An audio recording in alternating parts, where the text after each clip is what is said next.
আমাদের সাধ্য মতো না এটা কোন কিছু একটা জলের ব্যবস্থা আছে না কোন কিছু একটা আছে চলে ঠিকানা আছে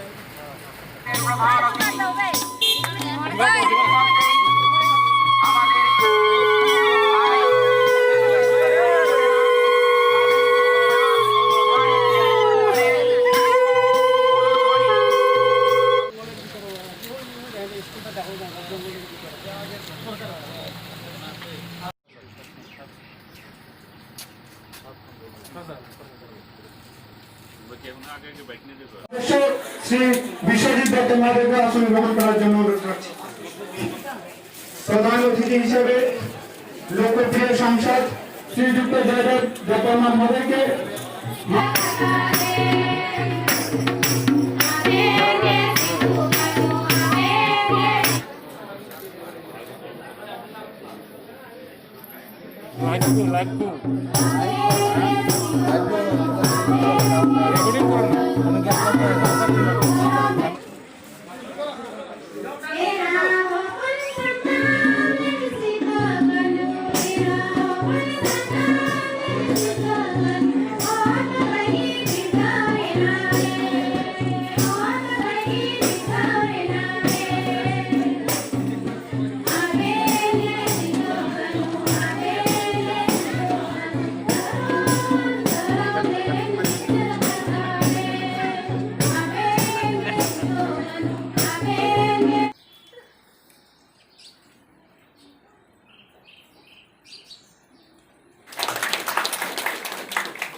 বসে সাংসদ রেবতী ত্রিপুরা মহোদয়কে আশারামবাড়ি মন্ডল কমিটির সহসভাপতি বিজয় চাষা। ঐতিহাসিক যে সন্ধিক্ষণ বা ভুল যে দিবস, এই দিবসে সামিল হওয়ার সুযোগ আমাকে করে দেওয়ার জন্য আমার পূর্ববর্তী বক্তারা আলোচনা করেছেন যে এরকম অনুষ্ঠানে একজন এমএলএ আসাই সেই সময় বিরাট একটা ব্যাপার ছিল। তাই পূর্বতন আমাদের এমএলএ তথা আগে আর একটা দলে যিনি কাজ করেছেন, অভিজ্ঞতা সঞ্চয় করেছেন এবং বর্তমানে আমাদের দলে নেতৃত্ব, উনার ভাষণে বিশেষ করে এবং উনার সঙ্গে আজকে আমাদের মন্ডল অফিসে কিছুক্ষণ বসার পরে আমাদের মধ্যে আলোচনায় যতটুকু বেরিয়ে এসছে তাতে আমি যতটুকু বুঝতে পারলাম যে আগের সরকার বা ওই দল এই দিবসটিকে পালন করা তো দূরের কথা, যারা এই দিবসের আজকে এরকম অনুষ্ঠানে যারা সামিল হতেন তাদেরকে বিভিন্নভাবে হয়রানি তারা করত। তাদের সঙ্গে আলোচনায় সেটাই পরিষ্কার। আমি আমার এই ক্ষুদ্র রাজনৈতিক জীবনেও আমি দেখেছি, ছাত্র জীবন থেকে আমি দেখেছি যে ভারতের স্বাধীনতা আন্দোলনে জনজাতি বা আমরা যাদের আদিবাসীও বলি, স্বাধীনতা সংগ্রামে কিন্তু আমাদের অবদান ছিল। সিধু কানু থেকে শুরু করে বিরসা মুন্ডা থেকে শুরু করে আমাদের অনেক আদিবাসী জনজাতিরা ভারত মায়ের স্বাধীনতার জন্য নিজের জীবন বলিদান দিয়েছিল, কিন্তু ইতিহাসের পাতায় তারা যথাযোগ্য মর্যাদা আজও লাভ করতে পারেনি। আমরা ভাগ্যবান 2014 বা তার আগে 5 বছর 6 বছরের জন্য অটল বিহারী বাজপেয়ীজির মতো কিছু নেতৃত্বকে আমরা ভারতবর্ষের প্রধানমন্ত্রী হিসেবে পেয়েছি। এই তাদের অটলজির সময় যে 6 বছর বা 6.5 বছরের মতো এবং বর্তমান প্রধানমন্ত্রী নরেন্দ্র মোদীজি যে 6 বছরের যে রাজত্ব আমাদের শাসনকাল, এই শাসনকালে আমরা দেখেছি যে আদিবাসীরা জনজাতিরা আজকে যে মর্যাদা যে অধিকার পাওয়ার কথা সেটা আস্তে আস্তে আমরা পেতে শুরু করেছি। এখানে আমাদের যে রমেন ভাই যে কথা বলেছে যে আমাদেরও নেতৃত্ব দেওয়ার ক্ষমতা আছে, সামাজিক সংস্কারের ক্ষেত্রে যে ভূমিকা নেওয়া দরকার, দেশের জন্য কাজ করা, এই সব গুণ আমাদের মধ্যে আছে। আজকে আমি নিজেকে গর্ববোধ আমি করছি এই কারণে যে রমেন সাঁওতালের মতো ভাইকে আমি আমার জনজাতি মোর্চার প্রদেশ কমিটিতে আমি নিযুক্তি দিয়েছি। কারণ আমি সত্যি অভিভূত, আমার জানা ছিল না, কারণ আমি জনজাতি মোর্চার প্রদেশ সভাপতি হিসেবে দায়িত্ব নিয়েছি 1 বছরও আমার হয়নি, 6 থেকে 7 মাস হবে। তো তার জন্য তার সঙ্গে তার ভাষণ শোনা, তার সঙ্গে এরকম যে অভিজ্ঞতা শেয়ার করার সুযোগ আমার কম হয়েছে। কারণ আমার 30টা বিধানসভার সঙ্গে সঙ্গে জনজাতি মোর্চার প্রদেশ প্রেসিডেন্ট হিসাবে আমাকে সারা ত্রিপুরা রাজ্যে যেতে হয়, এবং তার বাইরে সাংসদ হিসাবে 2টা স্ট্যান্ডিং কমিটি আর উত্তর পূর্বাঞ্চলের উন্নয়নের জন্য যে ডোনার মন্ত্রক, তাতে আমি সদস্য হিসাবে আমাকে বাইরে যেতে হয়, পার্লামেন্ট চলাকালীন আমাকে দিল্লিতে থাকতে হয়। তো 1 বছর আমার হয়েছে মাত্র। সেই সময়কালে সবাইকে যাচাই করা, আমার কার্যকর্তার মধ্যে কার মধ্যে কি গুণ আছে সেটা লক্ষ্য করা, পরীক্ষা করা, দেখা, অভিজ্ঞতা সঞ্চয় করা, সেই সুযোগ আমার কম হয়েছে। কিন্তু আজকে তার আলোচনা থেকে আমি পরিষ্কার যে তাকে আমরা এখান থেকে রাজ্য পরিষদের রাজ্য সদস্য হিসেবে নিযুক্তি দেওয়া কোনোভাবেই ভুল হয়নি। আমি গর্বিত তার জন্য।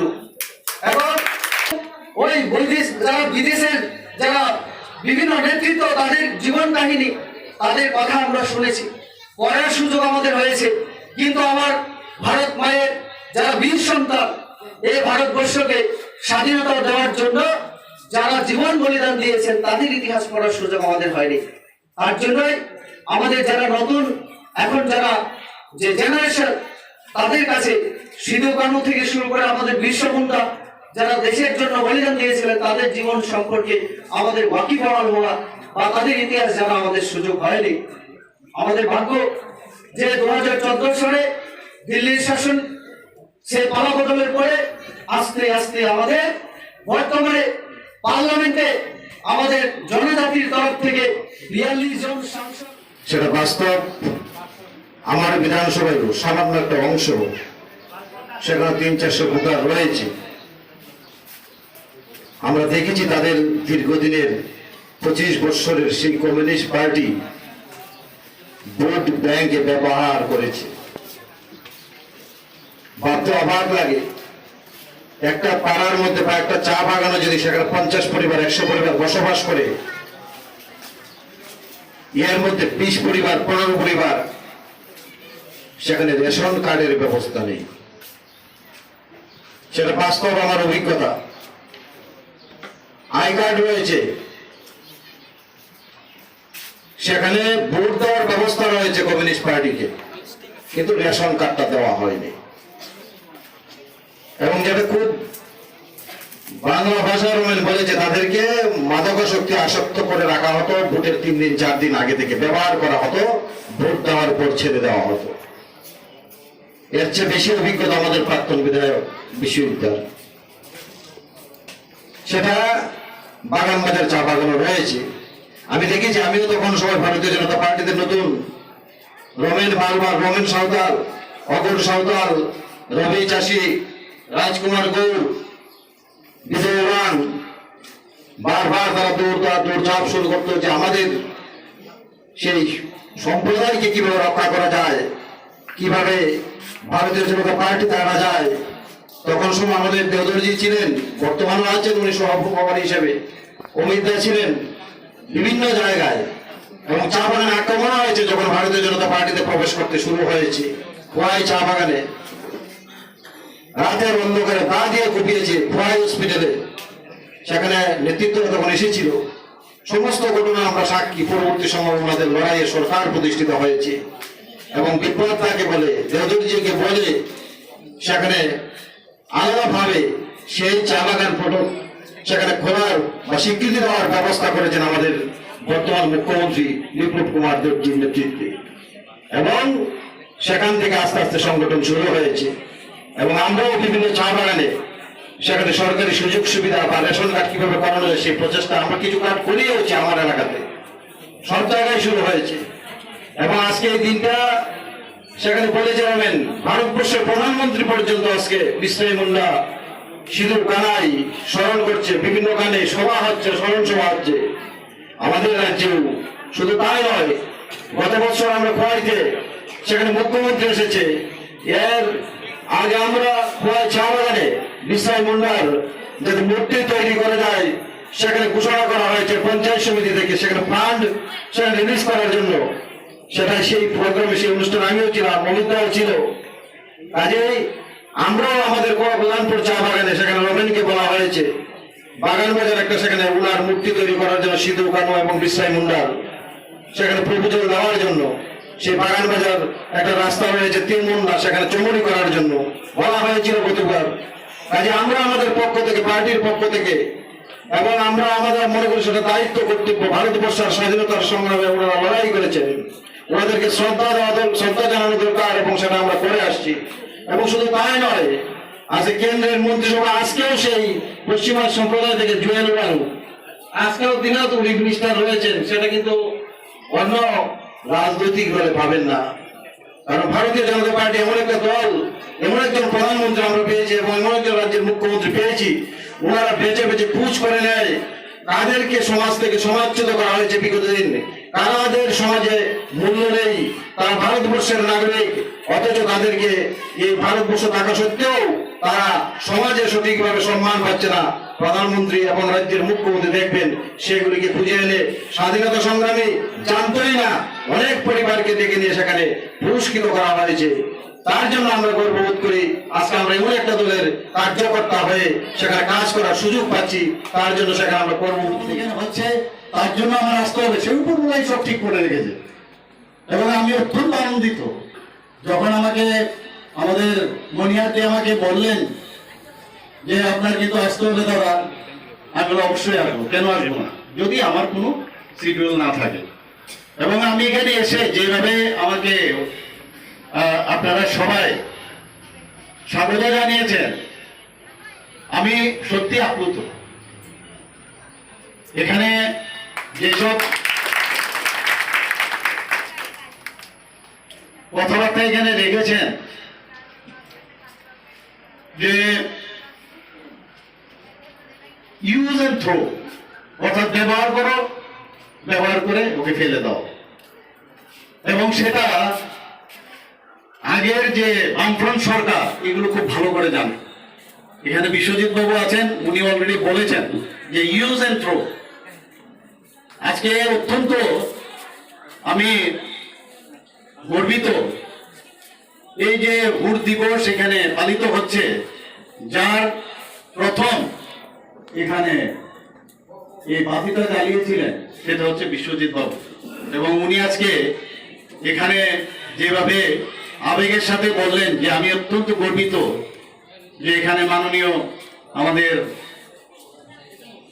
রেবতী বাবু এসছেন, মাননীয় এমপি, এবং আমিও এখানে এসেছি। এর জন্য উনি বলছেন যে এখানে আমি যে বাতিটা আমি জ্বালিয়েছিলাম, আজকে উনাদের মতো লোক এখানে এসেছেন, অন্যান্য আরো গণ্যমান্য ব্যক্তিরা এসেছেন। এর জন্য উনার এই যে কর্ম যে ধারা সেটা আজকে ফলপ্রসূ হয়েছে। এর জন্য উনাকে অবশ্যই আমি ধন্যবাদ দেব। তো সিপিএম কি বলতো, without peoples army peoples have nothing. এ কি ইংলিশে, বাংলাতে বলে গণভোজনা না থাকিলে জনগণের আর কিছুই থাকে না। খালি যুদ্ধ, উশৃঙ্খলাচরণ, নেশা করিয়ে রাখো। আমরা দেখেছি সব সত্যজিৎ রায়ের বই আপনারা নিশ্চয়ই দেখেছেন। পড়াশোনা করো কম, গাড়ি ঘোড়া চড়ো কম, তাই তো? তো এইসব এদের তো স্টাইল, এগুলো ওরা জানতো। ওরা এই আদিবাসীদের এইসব করিয়ে সরিয়ে ওদের এতদিন ধরে ওরা রাজত্ব করে গেছে। ওরা শুরু করতো বিশের থেকে বাকি আমাদের যে ত্রিপুরা রাজ্যে বিশেষ করে বলছি, 20 ওরা কনফার্ম যে ওরা নিত। এরপর থেকে বাকিগুলো কিভাবে ইলেকশন জিততো সবাই জানেন। সাইন্টিফিক রেগিং এইসব করে ওরা জিততো। তো বিশেষ করে এই আদিবাসী শ্রেণীকে ওরা বোধ করে রাখতো। বাগান প্রকুর যারা পশ্চিমা আদিবাসী রয়েছে তাদেরকে আমরা সম্মান দিয়েছি। কিভাবে দিয়েছি আপনারা হয়তো অনেকে নাও জানতে পারেন, কারণ এই সংগঠন যে চা বাগান প্রকুর সংগঠন কে করেছে, আমাদের মাননীয় পূর্বতন সভাপতি তথা আমাদের এই ত্রিপুরা প্রদেশের প্রভারিত করেছে।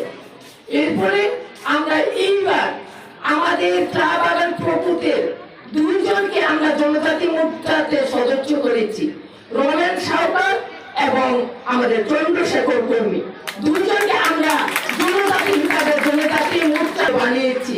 এটা কোনো কম কথা নয়। আস্তে আস্তে আমাদের প্রেসিডেন্টের নজরে আছে, আমরা কি করতে পারি আমরা সেটা চেষ্টা করছি। এবং আপনারা নিশ্চয় অবগত আছেন, গত বছর আপনাদের বিরসা মুন্ডা মৃত্যুবার্ষিকী না জন্মশতবার্ষিকী উদযাপন করেছি আমরা সেই খোয়াই চা বাগানে। সেখানে আমাদের মাননীয় মুখ্যমন্ত্রী এসেছিল, সেখানে আমরা ভালো প্রোগ্রাম হয়েছিল এবং সরকারিভাবে ওইখানে স্টলও খোলা হয়েছিল, বিভিন্ন ব্যবস্থাপনা হয়েছিল। সেই জন্য আমি অনুরোধ করব, যারা এই ভারতীয় জনতা পার্টির সঙ্গে সম্পর্ক থাকবে, আপনারা জানবেন এই ভারতীয় জনতা পার্টি তাকে কোনো জাতিকে নিচে ভোট ব্যাংক হিসাবে দেখবেন না। ওদের উন্নতির জন্য, ওদের ভাষা শিক্ষা সমস্ত কিছু উন্নতির জন্য দেখি ভারতীয় জনতা পার্টি। সেই জন্য তো আমরা আজকে সমস্ত ত্রিপুরাবাসী আজকে ভারতীয় জনতা পার্টিতে সামিল হয়েছি। বন্ধুগণ, আপনারা বিশ্বাস থাকবেন, আমরা আশা করি সেই চা বাগান প্রকূল বলে একটা কথা আছে, কিন্তু আজকে আমাদের এই ত্রিপুরা রাজ্যে সেই চা বাগান প্রকূল থেকে আমাদের দেববর্মা জনজাতির থেকেও বেশি, আমরা যারা দেববর্মা বলি জনজাতি থেকেও বেশি শিক্ষিত হয়ে গেছে। অনেকে পুনেতে MBA করছে, অনেকে কম্পিউটার ইঞ্জিনিয়ার, বিভিন্ন শিক্ষিত হয়েছে। আমাদের সেই রমের একজন কি করে ছেলে ছিল, সে একজন বিয়ে পাস ছেলে। আমাদের চন্দ্রশেখর কর্মী এমন শিক্ষিত অনেক আছে। আপনারা আশা রাখবেন আপনাদের অনেক কিছু হবে, কিন্তু আপনারা ভারতীয় জনতা পার্টিকে বিশ্বাস করতে হবে। আপনাদের আমি শুধু আমাদের রাজ্য সভাপতিকে একবার জিজ্ঞেস করেছি, দাদা আপনি কি একটা সাঁওতাল হুল দিবসে যাইতে পারবেন, তাহলে আপনাকে ইনভাইট করবে। তো দাদা বলেছেন হ্যাঁ আমি যেতে পারবো যদি আমার কোনো প্রোগ্রাম না থাকে। তো আপনাদের কথাই আমি বলেছি দাদাকে, দাদা আজকে হাজির হয়েছে, সেই জন্য আপনারা ধন্যবাদ জানাবেন দাদাকে। এই প্রথম ইতিহাসে ভারতীয় জনতা পার্টির একজন প্রদেশ সভাপতি এবং একজন MP আপনাদের প্রোগ্রামে হাজির হয়েছেন। আপনারা এটা ইতিহাসে স্বর্ণাক্ষরে লেখা